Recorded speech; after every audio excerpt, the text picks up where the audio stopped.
In 1997, WWE was losing a war that could have destroyed the company. WCW had the stars. WCW had the ratings. And for 83 consecutive weeks, WCW was winning. Then WWE changed everything. WCW Monday Nitro had become the hottest wrestling show on television. With stars like Hulk Hogan, Kevin Nash, Scott Hall, and the rise of the New World Order, WCW captured the attention of millions of fans. Week after week, Nitro defeated Monday Night Raw in the ratings. WWE suddenly looked outdated. Some of its biggest stars had left, the competition was getting stronger, and the company needed something completely different if it wanted to survive. Playing it safe was no longer an option. WWE needed new stars, new stories, a new identity. And what happened next would completely change professional wrestling. The Attitude Era was about to begin. The Attitude Era worked because WWE understood that its audience was changing. The colorful superheroes and simple good versus evil stories of the previous generation no longer felt enough. Popular culture itself was becoming louder, more rebellious, and more controversial. WWE followed that change. Monday Night Raw became faster, darker, and far less predictable. Characters became more complicated. Heroes did not always behave like heroes, and villains could become wildly popular. The show embraced chaos. Backstage confrontations mattered as much as matches. Stories continued throughout the entire night. One segment could end with a shocking moment that made viewers afraid to change the channel because they had no idea what might happen next. This was not simply wrestling presented differently. Felt dangerous, felt rebellious. Most importantly, it felt like something you were not supposed to miss. Then came the man who perfectly represented the era, Stone Cold Steve Austin. Austin was not the traditional hero. He was angry, disrespectful, unpredictable, and completely unwilling to obey authority. That made him the perfect character for the late 1990s. But every great hero needs the right enemy, and Austin found his in Vince McMahon. The rivalry between Stone Cold and Mr. McMahon transformed Monday Night Raw. It was bigger than a championship feud. It was the fantasy of an ordinary worker standing up to the arrogant boss who controlled his life. Austin insulted him, attacked him, humiliated him, and constantly refused to follow his rules. Fans lived through Austin. Every confrontation made people wonder what he would do next, and millions tuned in hoping to see McMahon finally get what was coming to him. WWE had found the emotional engine of the Attitude Era. But the Attitude Era was never successful because of only one man. While Austin became its rebellious centerpiece, The Rock was rapidly becoming one of the most charismatic performers wrestling had ever seen. His confidence, insults, catchphrases, and extraordinary connection with the audience turned him from a hated villain into a global superstar. And behind Austin and Rock was an unusually deep roster. D-Generation X brought comedy, rebellion, and controversy. The Undertaker became darker and more sinister. Kane arrived as a terrifying monster connected to Undertaker's past. Mankind could be disturbing, hilarious, sympathetic, and unbelievably tough. Triple H evolved into a major main event player.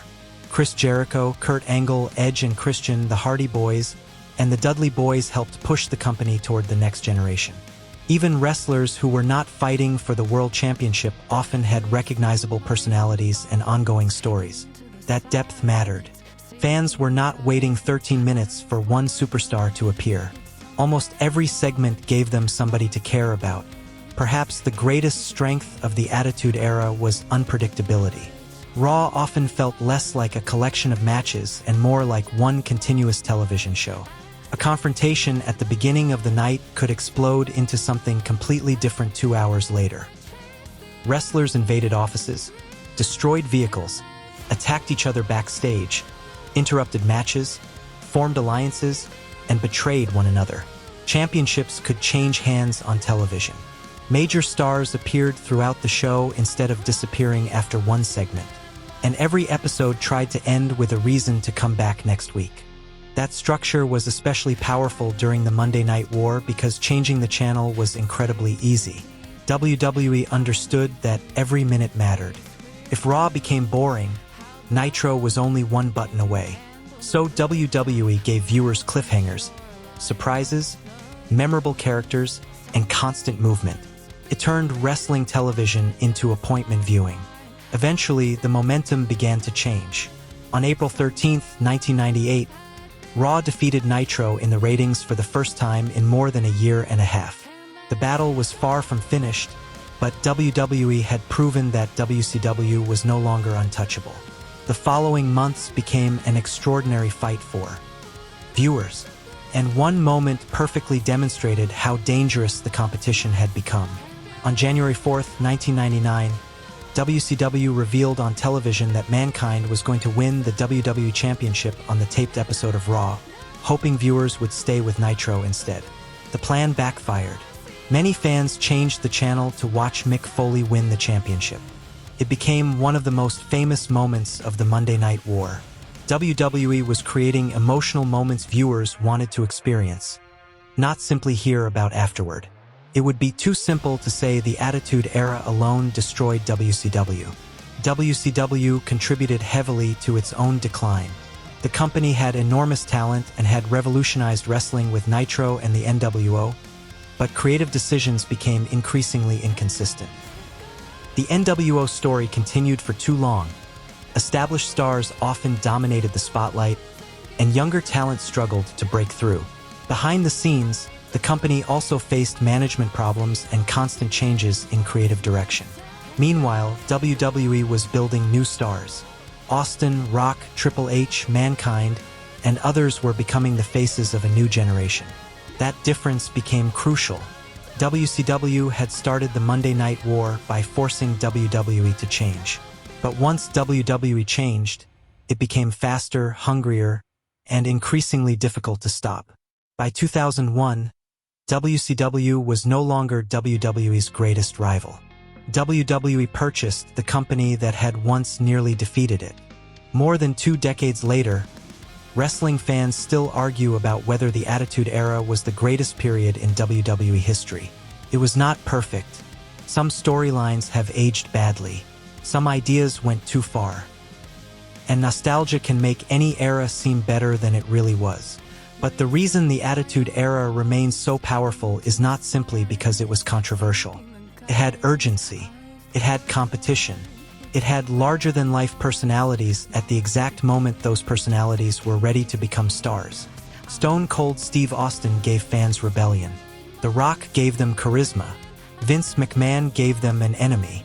And an entire roster made Monday nights feel unpredictable. WCW forced WWE to fight for survival, and that pressure helped create one of the most explosive periods professional wrestling had ever seen. The Attitude Era did not succeed because of one wrestler, one storyline, or one shocking moment. It succeeded because, for a few extraordinary years, WWE made millions of people believe that if they missed Monday Night Raw, they might miss something everyone would be talking about the next morning. And that may be the true reason the Attitude Era has never been forgotten. Thank you for watching and for taking this journey back through one of the most unforgettable eras in wrestling history. If you enjoyed this documentary, let me know in the comments what your favorite moment from the Attitude Era was. And if you'd like to see more wrestling documentaries like this one, don't forget to subscribe. Until next time.